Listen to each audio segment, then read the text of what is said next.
வாழ்த்துக்கள் நேயர்களே, இது நம்ம அதிரை பண்பலை 90.4 நமது சமூகம் நமது நலன்.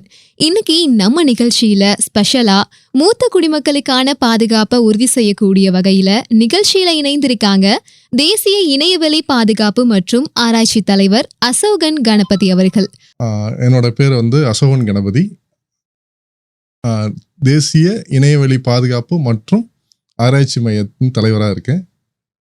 எங்களோட சேவைங்கிறது மக்களுக்கான விழிப்புணர்வு, சைபர் செக்யூரிட்டி சம்பந்தமான விழிப்புணர்வு மற்றும் அதுக்கான ஆராய்ச்சி சேவைகளை நாங்கள் செய்துட்டு இருக்கோம். இதுதான் எங்களோட முதன்மையான சேவையாக நாங்கள் செஞ்சுட்டு இருக்கோம். ஓகே சார், இப்போ பொதுவாக இந்த சோஷியல் மீடியா கிரைம்னால அதிகமாக பாதிக்கப்படக்கூடியவங்களா யார் இருக்காங்க சார்? உலகளாவிய இணையவழி குற்றங்கள் எல்லாமே முதன்மையாக பெண்கள் தான் பாதிக்கப்படுறாங்க. இதுக்கு அடுத்தது பார்த்தீங்க அப்படின்னு சொல்ல வந்தால் மூத்த குடிமக்கள். அதிகமான பாதிப்புகள் மூத்த குடிமக்கள் தான் இருக்குது. அதுக்கு அடுத்தது பார்த்தீங்கன்னா குழந்தைகள் மற்றும் இளைஞர்களை அதிகமாக பாதிக்குது அப்படிங்கிறது தான் இன்னைக்கு உலகளாவிய ஆராய்ச்சி முடிவுகள் நிறைய அந்த மாதிரி சொல்லிட்டு இருக்காங்க.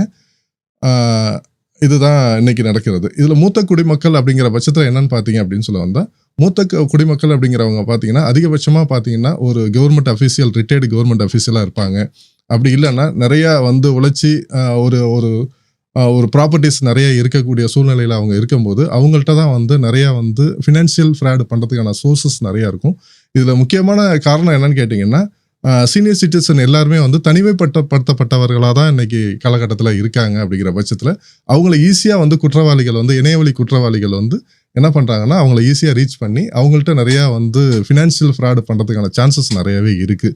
அதனால் மூத்த குடிமக்கள் எப்போதுமே அவராக இருக்கணும் அப்படிங்கிறத நான் தெரியப்படுத்துகிறேன். இதுக்கு அடுத்தது என்ன மாதிரி குற்றங்கள்லாம் நடக்கும் அப்படின்னு பார்த்தீங்க அப்படின்னு சொல்லலாம். ஃபஸ்ட்டு மூத்த குடிமக்கள் எல்லாரும் என்ன பண்ணுவாங்கன்னா, மறதி அப்படிங்கிற ஒரு கான்செப்ட் அவங்கள்ட்ட இருக்கும். வயசாகிடுச்சு, மறதி நமக்கு ஜாஸ்தியாக இருக்குங்கிற பட்சத்தில் அவங்களோட ஏடிஎம் பின்னு, இமெயில் ஐடி பாஸ்வேர்டு, இன்னும் சில கோட் வேர்ட்ஸ் எல்லாருமே என்ன பண்ணுவாங்கன்னா எல்லாத்தையுமே ஒரு பேப்பரில் எழுதி எப்போதுமே பாக்கெட்டில் வச்சுருப்பாங்க. அந்த பாக்கெட்டில் இருக்கிற பேப்பர் மிஸ் ஆகிடுச்சு அப்படின்னு சொல்ல வந்தால் டோட்டலாக அவங்களோட மொத்த சோர்ஸுக்குமே, இன்கம் சோர்ஸும் சரி, அவங்களோட ப்ராப்பர்ட்டி சோர்ஸஸ் எல்லாத்துக்குமே ப்ராப்ளம் வரதுக்கான சான்சஸ் நிறைய இருக்குது. அதில் குறிப்பாக பார்த்தீங்க அப்படின்னு சொல்ல வந்தால் அந்த ஏடிஎம் பின்னை ஏடிஎம்மில் பார்த்தீங்கன்னா அவங்களோட பார்வை ஜாஸ்தி கிளியராக இருக்காது. அப்படிங்கிற பட்சத்தில் ஏடிஎம்மில் பக்கத்தில் இருந்தவங்கள வச்சு அந்த பின்கோடை கொடுத்து பணம் எடுத்து கொடுங்க அப்படின்னு சொல்லி ஒரு ஹெல்ப் கேட்கும்போது அதில் மிஸ்யூஸ் நிறைய பண்ணுறாங்க. அதுக்கப்புறம் பார்த்தீங்க அப்படின்னு சொல்ல வந்தால் இமெயில் ஐடி, அவங்களுக்கு அஃபீஷியலாக சில இமெயில் ஐடி பேங்க்லேருந்து வர ஸ்டேட்மெண்ட்ஸ் எல்லாம் எடுக்கிறதுக்கோ இல்லை ஆதார் கார்டு டவுன்லோட் பண்ணுறதுக்கோ இந்த மாதிரியெல்லாம் சில நேரங்களில் அடுத்த ஒரு பக்கத்தில் இருக்கிறவங்களோட ஹெல்ப் தேடும் போது பக்கத்தில் உள்ளவங்க நம்பிக்கையானவர்களாக இருக்கிறாங்களா அப்படிங்கிறத முதல்ல உறுதி செஞ்சுக்கணும். உறுதி செய்யாத பட்சத்தில் கண்டிப்பாக ஏமாறதுக்கான சான்சஸ் நிறையவே இருக்காங்க. மூத்த குடிமக்கள் எப்போதுமே சரி, அரசு அங்கீகரிக்கப்படாத இ சேவை மையம், பொது சேவை மையம்லாம் இருக்கு இல்லையா, அங்கே அரசு அங்கீகரிக்கப்படாத மையங்களை போய் அவங்க எந்த விதமான உதவியும் நாடக்கூடாது. அவங்க அந்த ஆதார் கார்டு, லைவ் சர்டிஃபிகேட் வாங்குறதுக்கு இதுக்கு எல்லாத்துக்கும் என்ன பண்ணுவாங்கன்னா பயோமெட்ரிக் கொண்டு போய் வச்சுருவாங்க.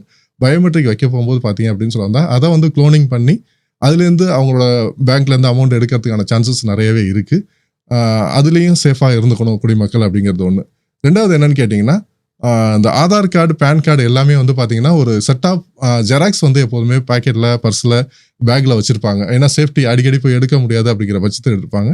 சப்போஸ் அந்த மாதிரி ஆதார் கார்டு, பேன் கார்டு எதுவுமே பேப்பர்ஸ் மிஸ் ஆனாலும் அதை பேஸ் பண்ணி அவங்க என்னென்னா நிறைய குற்றங்கள் நடக்கிறதுக்கு சான்சஸ் நிறையா இருக்குது. ஏன்னா ஆதார் கார்டில் இருக்கிற அட்ரஸை பேஸ் பண்ணி ஒரு கொரியரை அவங்களுக்கு வீட்டுக்கு அனுப்பலாம். வீட்டுக்கு அனுப்பி உங்களுக்கு கொரியர் வந்திருக்கு, அதனால நீங்கள் அந்த கொரியரை வாங்கிட்டு எங்களுக்கு ஓடிபி சொல்லுங்கன்னு சொல்லிட்டாங்கன்னா அவங்களோட PAN card, Aadhaar card, ATM card number எல்லாமே ஜெராக்ஸ் வச்சுருந்துருப்பாங்க. கண்டிப்பாக அவங்க ஓடிபி சொன்னாங்கன்னா பேங்க்ல இருக்கிற அமௌண்ட்ஸ் எல்லாமே காலியாகிடும். அதனால மொத்த குடிமக்களோட எப்போதுமே சரி அவங்களோட தனிமையை முதல்ல தவிர்க்கணும். அதே போல் ஒரு நம்பகமான ஒருத்தரை எப்போதுமே கையில் வச்சுக்கணும். எந்த ஒரு சைபர் குற்றங்கள் நடந்தாலும் இமிடியேட்டாக அவங்கள்ட்ட கூட இருக்கிறவங்கள்ட்ட தெளிவாக அவங்க சொல்லி இன்ஃபார்ம் பண்ணிடணும். அவங்க மனசுக்குள்ளேயே வச்சுக்கிட்டு இருந்தாலும் எதுவுமே நடக்காது. அவங்க இமிடியேட்டாக கூட இருக்கிறவங்கள்ட்ட பகிர்ந்துக்கணும் அப்படிங்கிறது என்னோட அறிவுரையாக நான் சொல்லிக்கிறேன். ஓகே சார், இப்போ சோஷியல் மீடியா கிரைம்னால அதிகமாக மூத்த குடிமக்கள் பாதிக்கப்படுறாங்கன்னு சொன்னீங்க இல்லையா, அவங்கள பாதுகாக்கிறதுக்குன்னு சொல்லி ஏதாவது நடவடிக்கைகள் இப்போ செயல்பாட்டில் இருந்துட்டு இருக்கா சார்? மூத்த குடிமகளுக்கு அவங்களுக்கு என்னன்னா இப்போ ரிட்டைர்மெண்ட் ஸ்டேஜில் இருக்கிறவங்களுக்கு எல்லாத்துக்குமே நாங்கள் வந்து கவர்மெண்ட் வந்து சில வந்து விழிப்புணர்வு முகாம்கள் நடத்திக்கிட்டு இருக்கோம். முகாமில் வந்து என்னன்னா நாங்கள் வந்து அவங்கள்ட்ட சொல்கிற அறிவுரைகள் தான். அந்த ஏடிஎம் ஓடிபி பத்திரமா வச்சுங்க, பேங்க் அக்கௌண்ட் டீட்டெயில்ஸ் பத்திரமா வச்சுங்க, யார்கிட்டையுமே வந்து உங்களோட பர்சனல் டீட்டெயில்ஸ் எதுவுமே சொல்லாதீங்க அப்படிங்கிறத மட்டும் தான் சொல்லியிருக்கோம். இதில் என்னன்னு கேட்டிங்கன்னா மூத்த குடிமக்களுக்கு எல்லாத்துக்குமே வந்து இப்போ ஸ்மார்ட் ஃபோன் எல்லார் கையிலையுமே இருக்குது. அப்படிங்கிற பட்சத்தில் அவங்க என்ன பண்ணுறாங்கன்னா சோசியல் மீடியாவில் என்டர்டெயின்மெண்ட்டுக்காண்டி சில விஷயங்களுக்கு போகிறாங்க. என்டர்டெயின்மெண்ட்டுக்காண்டி போகும்போது அவங்க என்ன பண்ணுறாங்கன்னா அவங்களோட டேட் ஆஃப் பர்த்தை தான் பாஸ்வேர்டாக வச்சுருக்காங்க. இல்லைனா குழந்தைங்களோட பேர குழந்தைங்களோட ஃபோட்டோஸை ஷேர் பண்ணுறது, ஃபோட்டோஸை ஷேர் பண்ணுறது இல்லாமல் பேர குழந்தைகள் வீட்டில் உள்ளவங்களோட நேமை வந்து ஷேர் பண்ணுறது. நேம் ஷேர் பண்ணும்போது ஈஸியாக வந்து இந்த பாஸ்வேர்டு தான் வச்சுருப்பாங்கன்னு சொல்லி சைபர் குற்றவாளிகள் வந்து இது ஈஸியாக கெஸ் பண்ணி அவங்க அதோட பாஸ்வேர்டை எடுக்கிறதுக்கான சான்சஸ் நிறையா இருக்குது. அதே போல் மொபைல் ஃபோனில் வந்து ஃபோட்டோ எடுக்கும்போது லொக்கேஷனோட ஷேர் பண்ணி ஃபோட்டோ எடுக்கிறாங்க. லொக்கேஷன் ஷேர் பண்ணி ஃபோட்டோ எடுக்கும்போது அவங்க இந்த லொக்கேஷனில் தான் இருக்காங்க அப்படிங்கும்போது இது அதிகப்படியான குற்றங்கள் நடக்கிறதுக்கான வாய்ப்புகளை தேடி கொடுக்குது. அதனால் அவங்க ஃபோட்டோ ஷேர் பண்ணும்போது கொஞ்சம் ஜாக்கிரதையாக ஷேர் பண்ணணும். பர்சனல் இன்ஃபர்மேஷன் ஷேர் பண்ணக்கூடாது. அப்படி உங்களுக்கு என்டர்டெயின்மெண்ட் வேணுங்கிற பட்சத்தில் அரசியல் சம்மந்தமாகவோ சினிமா சம்மந்தமாகவோ நீங்கள் ஷேர் பண்ணுங்கள், அதுக்கான கமெண்ட் கொடுங்க. மற்றபடி பர்சனல் விஷயங்களை வந்து உங்களோட எது பிடிக்கும் என்ன பிடிக்காது அப்படிங்கிற விஷயங்களை வந்து நீங்கள் இன்டர்நெட்டில் வந்து நீங்கள் ஷேர் பண்ணுறது வந்து சோசியல் மீடியாவில் பகிர்றது அப்படிங்கிறது வந்து என்றைக்குமே ஆபத்தான சூழ்நிலையை தான் உருவாக்கும். அதனால் இதில் ஜாக்கிரதையாக இருந்துக்கணும். இப்போ இந்த சைபர் கிரைம் டிபார்ட்மெண்ட்ல மூத்த குடிமக்களுக்குன்னு சொல்லி ஏதாவது சேவைகள் செஞ்சுட்டு இருக்கீங்களா நீங்க? நாங்கள் சேவைகள் செய்கிறது வந்து நாங்கள் வந்து விழிப்புணர்வு மட்டும் தான் எங்களால் கொடுக்க முடியும். அப்படி ஒரு குற்றம் நடந்ததுக்கு அப்புறம் அவங்களுக்கு வந்து ப்ராப்பரான ஒரு கவுன்சிலிங் கொடுத்து அவங்கள வந்து ஆறுதல் படுத்த மட்டும்தான் எங்களால் முடியும். தவிர குற்றங்கள் நடந்ததுக்கு அப்புறம் அவங்கள வந்து அதுக்கான இழப்பீடு பண்ணுறதுக்கு சில டைம் கொடுக்கணும். ஏன்னா நாங்கள் வந்து எங்கே யார் குற்றவாளிகள் அப்படிங்கிறது கண்டுபிடிக்கிறதுக்கும் சில டைம் எடுக்கும். அதுக்கான சில ப்ரொசீஜர்லாம் கவர்மெண்ட் சைடில் இருக்குது. அதுக்கு டைம் எடுக்கிற பட்சத்தில் இவங்களுக்கு வந்து முதல்ல ஆறுதல் தேவை. அதுக்கான கவுன்சிலிங் சென்டர்ஸ் நிறையவே இருக்காங்க. தமிழ்நாடு கவர்மெண்ட்டும் தேசிய சென்ட்ரல் கவர்மெண்ட்டுமே வந்து வாலண்டியர்ஸை வந்து அப்பாயிண்ட் பண்ணியிருக்காங்க. ஃபர்ஸ்ட் ரெஸ்பாண்டர்ன்னு சொல்லுவாங்க. அவங்க வந்து டைரெக்டாக அவங்கள பார்த்து உங்களுக்கான ஆறுதல் சொல்லுவாங்க. என்ன மாதிரி இருக்குது அப்படின்னு ஒரு கவுன்சிலிங் கொடுப்பாங்க. நீங்கள் என்ன தப்பு நடந்திருக்கு, பயம் இல்லை, உங்கள் மேலே தப்பு இல்லை அப்படிங்கிற மாதிரி எல்லாம் சில கவுன்சிலிங் கொடுப்பாங்க. உங்கள் கேஸ் அவங்க எடுத்துப்பாங்க. அதுக்கு தான் நாங்கள் அவேர்னஸ் கொடுத்துட்ருக்கோம். தவிர கவர்மெண்ட்டில் வந்து டைரெக்டாக வந்து இவங்களுக்குன்னு ஸ்பெஷலைஸ்டாக இது வரைக்கும் நாங்கள் எந்த ஸ்டெப்பும் எடுக்கலை. இதான் மூவ் பண்ணிகிட்டு இருக்கோம். Okay sir. இப்போ நிறைய இடங்கள்ல நீங்கள் மூத்த குடிமக்களுக்குன்னு சொல்லி விழிப்புணர்வு கொடுத்துட்ருக்கீங்க. இப்போ காமனாக இந்த சைபர் கிரைம் பற்றி மூத்த குடிமக்களுக்கு நீங்கள் சொல்லக்கூடிய விஷயங்கள் என்னவா இருக்கும்? சைபர் கிரைம் அப்படிங்கும்போது இணையவழியில் தான் நாங்கள் சொல்கிறது என்னென்னா உங்களோட பர்சனல் டேட்டாஸ் எந்த விஷயத்தையும் நீங்கள் எப்போதும் ஷேர் பண்ணாமல் இருந்தாலே போதுமான நீங்கள் சேஃபாக இருக்கலாம். அதே சமயத்தில் நீங்கள் உங்களோட ஆறுதலுக்காண்டியும் உங்களோட டைம் பாஸுக்காண்டியும் மூத்த குடிமக்கள் வந்து இணையவழியில் வந்து அவங்க தேடுதல் வேட்டையில் இருக்கும்போது உங்களுக்கு இதுதான் பிடிக்கும் அப்படிங்கிற பட்சத்தில் அதை பேஸ் பண்ணி உங்களுக்கு வந்து நிறையா கிரைம் நடக்கிறதுக்கான சான்சஸ் நிறையவே இருக்குது. Okay sir. இப்போ பொதுவாக சோஷியல் மீடியா அப்படின்னு எடுத்துக்கும் போது அது மூத்த குடிமக்கள், பெண்கள், ஆண்கள் அப்படின்னு எந்த வித்தியாசமும் இல்லாமல் நிறைய பேர் எல்லாருமே யூஸ் பண்ணிட்டு இருக்காங்க. அதில் நிறைய கிரைம் மோசடிகள்லாம் நடக்குது இல்லையா? ஸோ இதை பாதுகாக்கிறதுக்குன்னு கவர்மெண்ட்ல ஏதாவது தனியாக பாதுகாப்பு அம்சங்கள் எதுவும் இருக்கா? இல்லை, ஏன்னா இது இணையவெளிங்கிறது ரொம்ப வாஸ்டான ஏரியா அப்படிங்கும்போது யாரையும் வந்து பர்டிகுலராக வந்து அவங்கள கண்காணிக்கிறதுக்கான அமைப்பு பண்ணணும் அப்படின்னா அது கண்டிப்பாக முடியாத காரியம் தான். ஏன்னா இது வந்து என்னென்னா இணையவழியில் வந்து அது வந்து பர்சனல் விஷயம். அதை நாங்கள் என்ன பண்ணுவோம்னா கண்காணிக்கிறோங்கிற பட்சத்தில் உங்களை தனிப்பட்ட முறையில் கவர்மெண்ட்டு கண்காணிக்க முடியாது. அப்படிங்கிறதுனால ஏதோ வைரஸ் வருது, ஒரு வைரஸ் அட்டாக் பண்ணுது, அக்கௌண்ட் டெலீட் ஆகுது அப்படின்னா அது கவர்மெண்ட் ரெஸ்பான்சிபிலிட்டிஸ் எடுக்கிறதுக்கான சான்சஸ் இருக்கும்.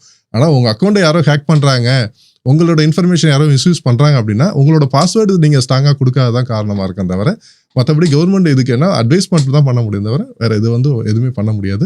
நீங்கள் ஒன்ஸ் அதில் நீங்கள் அஃபெக்ட் ஆகிட்டீங்கன்னா உங்களுக்கு வந்து வேறு வழி இல்லாமல் நாங்கள் ஆறுதல் மட்டும் தான் கொடுக்க முடியும். Okay sir. இப்போ மக்கள் இந்தந்த விஷயத்துல எல்லாம் விழிப்புணர்வோடு இருக்கணும், இந்த காலகட்டத்தில் மெயினாக இந்த விஷயத்துல எல்லாம் விழிப்புணர்வோடு இருக்கணும் அப்படின்னு நீங்கள் எதை சொல்லுவீங்க? விழிப்புணர்வு அப்படிங்கிற பட்சத்தில் எதையுமே ஒரு தாட்டி ஒரு முறைக்கு 2 முறை முதல்ல அனலைஸ் பண்ணணும். இது உண்மைதானா அப்படிங்கிறத முதல்ல அனலைஸ் பண்ணணும். அவசரப்படக்கூடாது. அவசரப்படாமல் எந்த ஒரு விஷயத்தையும் முதல்ல வந்து இது உண்மைதானா அப்படின்னு தெரிஞ்சுக்கிற அளவுக்கு நீங்கள் டைம் எடுத்துக்கணும். நீங்கள் ஒன்ஸ் டைம் எடுக்காமல் இருந்துட்டிங்கன்னா நீங்கள் பதஷ்டப்பட்டீங்க அப்படின்னா குற்றவாளிகளுக்கு அது வந்து ரொம்ப சாதகமாக அமைஞ்சிடும்.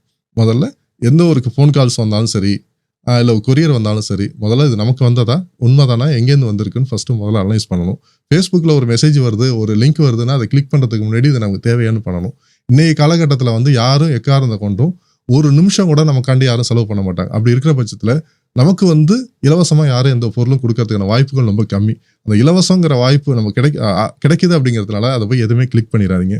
ரெண்டாவது, நமக்கு வந்து யாருமே வந்து நம்ம கூட இருக்கிற ஃப்ரெண்ட்ஸு சொந்த பந்தங்கள் வாழ்த்துக்கள் சொல்லாமல் யாரோ ஒருத்தர் வந்து நமக்கு வாழ்த்து சொல்கிறாங்க அப்படின்னு சொல்லலாம். கண்டிப்பாக அதுக்கான பின்னாடி வந்து ஏதோ சூட்சமம் இருக்குங்கிறத நான் அதை உணர்ந்துக்கணும். முதல்ல அதை நடந்துக்கணும்.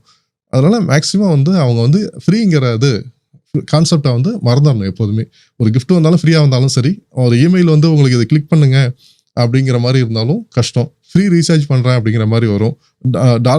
லாட்ரி வரும். இந்த மாதிரிலாம் நிறைய சான்சஸ் இருக்குது. அதனால் முதல்ல என்ன பண்ணணும்னா, எப்பொருள் யார் கேட்பினும் அப்பொருள் மெய்ப்பொருள் காண்பதறிவு. இதுதான் கான்செப்ட். இதை மட்டும் மனசில் வச்சுக்கிட்டாங்கன்னா யார் எது சொன்னாலும் முதல்ல இது இருக்கா உண்மையா அப்படின்னு பார்த்துங்க. இல்லையா இது என்டர்டைன்மெண்ட் அப்படின்னு தள்ளி விட்டுட்டு நீங்கள் அடுத்த ஸ்டேஜுக்கு போயிடுங்க. ஓகேவா? இதுதான் ஃபேஸ்புக்கில் நீங்கள் யூஸ் பண்ணுங்கள். டெக்னாலஜிஸை வந்து டெக்னாலஜி இன்னைக்கு இருக்குது அப்படின்னா அதை பயன்படுத்துறதுக்கு தான் இது இவ்வளோ தூரம் வந்து வளர்ச்சி அடைஞ்சிருக்கோம் இந்தியா அப்படிங்கும்போது அதை நல்ல வழிக்கு பயன்படுத்திங்க. அதை வந்து நம்மளும் நல்ல வழிக்கு பயன்படுத்திக்கணும். அதே சமயத்தில் நம்ம பயணிக்கிற பாதைகளும் நல்ல வழியில் இருக்கணும் அப்படின்னா நம்மளோட இன்ஃபர்மேஷன் சேஃபாக இருக்கணும். அதுதான். ஓகே, இப்போ சீனியர் சிட்டிசனுக்கு வந்து பார்த்தீங்க அப்படின்னா சீனியர் சிட்டிசன் வந்து ஒன்ஸ் நான் சொல்கிற மாதிரி பாஸ்வேர்டு சேஃப்டி, ரெண்டாவது வந்து பார்சல் சர்வீசஸ், அதுக்கப்புறம் பார்த்தீங்க அப்படின்னு சொல்ல வந்தால் அந்த ஃபேஸ்புக்கில் வந்து தேவையில்லாமல் நம்ம குடும்ப சம்பந்தமான ஃபோட்டோக்களை வந்து ஷேர் பண்ணுறது, இதில் வந்து என்றைக்குமே சேஃப்டி கிடையாது. அதே போல் இன்றைக்கி என்னன்னு கேட்டிங்கன்னா மொபைல் ஃபோன், நீங்கள் வந்து சீனியர் சிட்டிசன் வந்து மொபைல் ஃபோன் வந்து கிஃப்ட் பண்ணுறேன் அப்படிங்கிறதுனால இவங்க யூஸ் பண்ணிகிட்டு இருக்க மொபைலை வந்து பேர குழந்தைங்களுக்கோ வீட்டில் உள்ளவங்களுக்கோ காம்ப்ளிமெண்ட்டாக கொடுக்குறேங்கிற பட்சத்தில் அதை கொடுத்தீங்க அப்படின்னு சொல்ல வந்தால் அதுவே உங்களுக்கு பெரிய இழப்பில் கொண்டு விட்டுரும். அதனால் உங்கள் மொபைல் ஃபோனை எக்காரணத்தை கொண்டும் யாருக்கும் கொடுத்துடாதீங்க. அதே போல் ட்ராவல் பண்ணும்போது யாராச்சும் கால் பண்ணி தரேன் அப்படின்னு சொல்லி மொபைல் ஃபோன் கேட்டாலும் சீனியர் சிட்டிசன் யாருமே கொடுக்காதீங்க. அதில் சேஃபாக இருந்துக்கணும். அதே சமயத்தில் உங்களுக்கு எந்த விஷயமும் தெரியலையா, உங்களால் முடியலையா, ஒரு ஏடிஎம்மில் பணம் எடுக்க முடியலங்கிற பட்சத்தில் துணைக்கு யாராச்சும் ஒருத்தர் அழைச்சிட்டு போயிட்டு லேபிளானா அழைச்சிட்டு போயிட்டு நீங்கள் எடுங்க. யார்ட்டையும் ஹெல்ப் அப்படின்னு கேட்காதீங்க. இது மட்டும் இருந்தாலே போதும். சீனியர் சிட்டிசன் எப்போதும் சேஃபாக இருந்துக்கலாம். ஓகேவா? இணையவெளிங்கிறது அவங்களுக்கும் ஒரு என்டர்டைன்மெண்ட்டுக்காக உள்ளதான் இருக்குது. அதே சமயத்தில் யூடியூப் சேனலாக இருந்தாலும் சரி, ஃபேஸ்புக்காக இருந்தாலும் சரி, எது ஒரு அட்வர்டைஸ்மெண்ட் வந்தாலும் சரி, நோட்டிஃபிகேஷன் வந்தாலும் சரி, அதை கிளிக் பண்ணணுமா அப்படிங்கிறத முதல்ல அனலைஸ் பண்ண சொல்லுங்கள். பாஸ்வேர்டு மட்டும் ஸ்ட்ராங்காக இருக்கணும். அதே போல் மந்த்லி ஒன்ஸு பாஸ்வேர்டை ரீசெட் பண்ணிங்க. உங்களுக்கு பிடிச்ச மாதிரி வச்சுங்க பாஸ்வேர்டு. யாருமே கெஸ் பண்ண முடியாத அளவுக்கு பாஸ்வேர்டு இருந்தால் மட்டும்தான் நம்ம இன்றைக்கி சேஃபாக இருக்க முடியும். 1930 அப்படிங்கிறத எப்போதுமே மனசில் ஞாபகம் வச்சுங்க. 1930 உங்களுக்கு எந்த விதமான இடையூறுகள் இருந்தாலும், இணையவழியில் வந்து இடையூறுகள் இருந்தாலும் அதை உடனே நீங்கள் வந்து கம்ப்ளைண்ட் கொடுங்க. டிபார்ட்மெண்ட்டில் கம்ப்ளைண்ட்ஸ் எடுப்பாங்க. கவர்மெண்ட் வந்து நிறைய சப்போர்ட் பண்ணுறாங்க. அவங்களோட கமெண்ட் கொடுப்பாங்க. ஆனால் ஒரு குற்றம் இது வரைக்கும் நான் குற்றம் நடக்காமல் இருக்கிறது தான் பேசுகிறேன். குற்றம் நடந்ததுக்கு அப்புறம் நீங்கள் பண்ண வேண்டியது என்னன்னு கேட்டால், உங்கள் மொபைலில் இருக்கிற இன்ஃபர்மேஷனை சேஃபாக வச்சுங்க. அதுக்கான டாக்குமெண்டேஷன். ஓகேவா? நீங்கள் எந்த விதமான ஆதாரமும் இல்லாமல் நீங்கள் போயிட்டு வெறும் கம்ப்ளைண்ட் மட்டும் கொடுத்தீங்கன்னா அது டிபார்ட்மெண்ட்டில் உள்ளவங்களுக்கும் இடையூறாக இருக்கும். அதனால் ப்ராப்பரான டாக்குமெண்ட்ஸை நீங்கள் கொண்டு போய் அவங்களுக்கு சப்மிட் பண்ணால் தான் குற்றவாளிகளை ஈஸியாக நாங்கள் வந்து நெருங்கி அவங்கள்ட்ட வாங்குறது பணம் ரெக்கவரி பண்ண முடியுமோ இல்லைனா பனிஷ் பண்ண முடியுங்கிறத நாங்கள் முடிவு பண்ணிப்போம். சீனியர் சிட்டிசன்ஸ் வந்து ரொம்ப அவங்கள யூசேஜ் ரொம்ப கம்மி. ஓகேவா? நெட்டு யூஸ் பண்ண அதிகபட்சம் பார்த்தீங்கன்னா ஒரு 99% வந்து மணி டிரான்சாக்ஷன் மட்டும்தான் சீனியர் சிட்டிசன் மொபைலை யூஸ் பண்ணுறாங்க. பேடிஎம் QR கோடு யூஸ் பண்ணுறதுலேருந்து QR கோடு மெயின். ஓகேவா? நார்மலாக நீங்கள் ஒரு கோயிலுக்கு போகிறீங்க, உண்டியலில் காசு போடணுன்னா QR கோடு வந்துருச்சு. அந்த QR கோடு கோயிலுக்கு தான் உள்ளதா அப்படிங்கிறத நீங்கள் கண்டுபிடிக்க முடியாது. அப்போ அந்த மாதிரி சுச்சுவேஷனில் இருக்கும்போது நீங்கள் என்ன பண்ணலான்னா, நீங்கள் அந்த மாதிரிலாம் QR கோடை எங்கேயும் அன்வான்டாக பப்ளிக்கில் வந்து QR கோடெல்லாம் யூஸ் பண்ணாமல், ஒரு கடையில் போய் நம்ம பர்ச்சேஸ் பண்ணுறோம், QR கோடை ஸ்கேன் பண்ணி அவனுக்கு பே பண்ணோன்னா நமக்கு போயிடுச்சு அப்படிங்கிற இன்டிமேஷன் நமக்கு வந்துடும், அவனுக்கும் வந்துடும், நமக்கு தெரிஞ்சுக்கலாம். பட் ஆனால் ஒரு கோயிலில் போய் நீங்கள் டொனேட் பண்ணும்போது QR கோடு வந்து கோயில் தானே யாருக்கு தெரியும்? யாரோ ஒருத்தர் QR கோடை வந்து சவுத்தில் எடுத்து ஒட்டி வச்சுட்டு கோயில் பேர் எழுதி ஒட்டி வச்சுட்டாருன்னா யார் எங்கே பணம் போகுதுன்னு யாருக்கு தெரியும்? அதாவது பப்ளிக்கில் QR கோடை யூஸ் பண்ணும்போது சீனியர் சிட்டிசன் கொஞ்சம் பார்த்து யூஸ் பண்ணணும். ஓகேவா? அந்த ஆன்லைன் பேமெண்ட் மட்டும் கொஞ்சம் ஜாக்கிரதையாக யூஸ் பண்ணுங்கள். அப்புறம் பென்ஷன் யூஸ் பண்ணுறவங்க அவங்களோட அடிக்கடி அவங்களோட பேங்க் ஸ்டேட்மெண்ட்டை எடுத்து செக் பண்ணிக்கிறது நல்லது. ஓகேவா? ₹1 தான் ₹2 தானே அப்படின்னு சொல்லிட்டு நம்ம அசால்ட்டாக போயிடுச்சுன்னா எதை பெனால்ட்டி போட்டிருக்காங்க அப்படின்லாம் நினச்சிட்டு இருக்கக்கூடாது. அவங்கள எப்போதுமே வந்து அவங்களோட பேங்க் ஸ்டேட்மெண்ட்டை வந்து செக் பண்ணி வச்சுக்கணும். எஸ்எம்எஸ் வந்துச்சு அப்படின்னா அந்த எஸ்எம்எஸ் வந்து எங்கேருந்து வந்திருக்குங்கிறத முதல்ல ஸ்டடி பண்ணிக்க சொல்லுங்கள். அதிகபட்சமான சீனியர் சிட்டிசன் வந்து குடும்பத்திலேருந்து தனித்து விடப்படுறதுனால தான் அவங்களுக்கு வந்து இணையவெளியை வந்து நாட்டங்கள் ஜாஸ்தியாகும். இணையவெளி நாட்டங்கள் ஜாஸ்தியாக இருக்கிறதுனால தான் இணையவெளி குற்றங்கள் நடக்கிறதுக்கான சான்சஸ் நிறையா இருக்குது. ஆனால் குடும்பத்தார்கள் என்றைக்குமே வந்து சீனியர் சிட்டிசனை பாதுகாப்போடு அவங்க வச்சுருந்தாங்கன்னா இந்த மாதிரி சீனியர் சிட்டிசன் வந்து பாதிக்கப்படுறது கொஞ்சம் கம்மியாகும். ஓகேவா? அதே போல் வீட்டில் இருக்கிற சின்ன குழந்தைங்கள்ட்ட சீனியர் சிட்டிசனோட மொபைல் ஃபோனை யூஸ் பண்ண கொடுக்க வேணாம். ஓகேவா? அதுலேயே ஆன்லைன் பர்ச்சேஸ் எல்லாம் பண்ணும்போது கண்டிப்பாக வந்து குழந்தைங்களுக்கு அலோவ் பண்ணாதீங்க. ஏன்னா நீங்கள் வாங்குகிற பென்ஷன், உங்களோட ப்ராப்பர்ட்டிஸ் டீட்டெயில்ஸ் எல்லாமே அதில் இருந்துச்சு அப்படின்னு சொல்ல வந்தால் சின்ன குழந்தைங்க யூஸ் பண்ணும்போது கொஞ்சம் கஷ்டங்கள் தான் இருக்கும். உங்கள் மொபைலை எக்காரணத்தை கொண்டும் அடுத்தவங்கள்ட்ட கொடுக்காம இருந்தாலும் பெரிய விஷயம். யாரை நம்பி மொபைலை கொடுக்கக்கூடாது. இதுதான் சீனியர் சிட்டிசன். இது வந்து சைபர் லாவுக்கு அவங்க கொடுக்க மாட்டாங்க. ஓகேவா? சைபர் அவேர்னஸ், சைபர் கம்ப்ளைண்ட் கொடுக்கறதுக்கு 1930 மட்டும்தான் அவங்களுக்கு சைபர் லைனில் வரும். நீங்கள் அது கொடுத்தீங்கன்னா அது ஜென்ரலாக போயிடும். அவங்களே ரெக்கமெண்ட் பண்ணுவாங்க, நீங்கள் 1930 கால் பண்ணி உங்களோட இன்ஃபர்மேஷன் கொடுங்க அப்படின்னு சொல்லிடுவாங்க. இது செக்டர் வைஸாக கொடுத்ததுனால இப்போ நமக்கு வந்து அவங்க 100க்கே ஃபோன் பண்ணி சொல்லிடலாம் இல்லையா? அது போலீஸ்க்கு ஃபஸ்ட்டு சொல்லிட்டாலும் போலீஸ் என்ன சொல்லுவாங்க, சைபராக நீங்கள் அங்கே போங்க, ஃபேமிலி டிஸ்ட்ரிபியூட்டாக அப்படி போய்டு அப்படிம்பாங்க. சப்போஸ் சீனியர் சிட்டிசன் ஃபீமேலாக இருந்தாங்க அப்படின்னா 181 ஃபோன் பண்ணுங்க அப்படின்னு சொல்லிடுவாங்க. ஸோ இந்த மாதிரி அங்கே பிரிச்சிடுறாங்க. நம்ம 1930 மட்டும் தான் நம்ம சைபர் கிரைமுக்காக உள்ள கம்ப்ளைண்ட். அதுதான் அதை பேஸ் பண்ணி அதை ஹேண்டில் பண்ணுற விதங்களை கரெக்டாக வச்சுக்க சொல்லுங்கள். பதஷ்டப்படக்கூடாது. ஒரு கிரைம் நடந்துச்சு அப்படின்னு சொல்ல வந்தால் முதல்ல அவங்க நிதானிச்சு அதுக்கப்புறம் தான் நம்ம பண்ணணும். ஏன்னா அவங்க அவசரப்பட்டாங்கன்னா அவங்களோட இருக்கிற எவிடன்ஸ் எல்லாத்தையுமே லாஸ் பண்ணிடுவாங்க. அதுக்கப்புறம் வெறும் கம்ப்ளைண்ட் மட்டும் கொடுத்தாங்கன்னா வேஸ்ட்டாக போயிடும். அதனால எவிடன்ஸ் வச்சுக்கணும். வர்ற எஸ்எம்எஸ் எங்கேருந்து கால் வந்துச்சு அப்படிங்கிறது பண்ணணும். அதே போல் ட்ரூ காலர் மேக்ஸிமம் யூஸ் பண்ண சொல்லுங்கள். ஏன்னா எங்கேருந்து கால் வருதுன்னே அவங்களுக்கு தெரிய மாட்டேங்குது. கால் பண்ணாங்க அப்படின்னு சொல்ல வந்தால் ஈஸியாக இருக்கும். இன்னும் நிறைய கிரைம்ஸ் பார்த்தீங்க அப்படின்னு சொல்ல வந்தால் உங்களோட பேர குழந்தைங்க ஸ்கூலுக்கு வந்துட்டாங்க, ஸ்கூலுக்கு வரல, மிஸ் ஆகிட்டாங்க அப்படின்னு அவங்கள பதஷ்டப்பட வச்சு அவங்கள்ட்ட பணம் குறைக்கிற கும்பல்லாம் நிறையவே இருக்காங்க. ஸோ அந்த மாதிரி என்ன பண்ணுறாங்கன்னா நம்மளோட ரெகுலர் ரொட்டீன் லைஃப்பை வந்து சோசியல் மீடியாவில் நம்ம போடவே கூடாது. ஃபார் எக்ஸாம்பிள், ஒரு விஐபி ஒரு கிளப்பில் மெம்பராக இருக்கார். அவர் வந்து எவரி ஃபஸ்ட்டு சாட்டர்டே கிளப்பில் மீட்டிங்கில் இருப்பார். ஈவினிங் 6 o'clock 9 o'clock வரைக்கும் இருப்பாருங்கிறது எல்லாருக்கும் தெரிஞ்ச விஷயம். அவர் அப்பப்போ ஃபேஸ்புக்கில் நான் அந்த கிளப்பில் மெம்பராக இருக்கேன், இந்த மீட்டிங் நடந்துகிட்டு இருக்குன்னு சொல்லி அது போடும்போது அதை வந்து ஒரு ஷார்ட் லிஸ்ட் எடுத்துட்டு கரெக்டாக அந்த டயத்தில் ஃபோன் அடித்து அவங்களோட அண்ணன் பையனுக்கு ஃபோன் அடித்து எனக்கு இமிடியேட்டாக பணம் வேணும் அப்படின்னு சொல்லி இவரோட வாய்ஸை மிமிக்ரி பண்ணி வேறு நம்பர்லேருந்து கூப்பிட்டு எனக்கு பணம் வேணும்னு சொல்லி கேட்டு 22,000 வந்து பணம் வாங்கியிருக்காங்க. ஸோ அப்போ என்னன்னு கேட்டிங்கன்னா, அந்த ரொட்டீன் லைஃபாக அவங்க இது பண்ணக்கூடாது. நான் இந்த டீ கடைக்கு போவேன், காலையில் வாக்கிங் போவேன், வாக்கிங் இத்தனை கிலோமீட்டர் போவேன் அப்படிங்கிறலாம் எதுவுமே நம்ம வந்து ஃபேஸ்புக்கில் சோசியல் மீடியாவில் இன்டிமேட் பண்ணக்கூடாது. இன்னும் சரியாக தப்பு பண்ணுறாங்க என்னன்னு கேட்டிங்கன்னா, அந்த அட்வைஸ் பண்ணுறாங்க பார்த்தீங்களா, சில சோசியல் மீடியாவில் வந்து சீனியர் சிட்டிசன் வந்து நம்ம வயசாகிடுச்சிங்கிற பட்சத்தில் நிறைய அட்வைஸ் பண்ணுறாங்க. அட்வைஸ் பண்ணும்போது பார்த்தீங்கன்னா அந்த கமெண்ட்ஸை பேஸ் பண்ணி அவங்களோட ஸ்ட்ரென்த்தனை யூஸ் பண்ணி கூட அவங்களோட பொட்டென்ஷியலை மிஸ்யூஸ் பண்ணுறதுக்கு சான்சஸ் நிறையவே இருக்குது.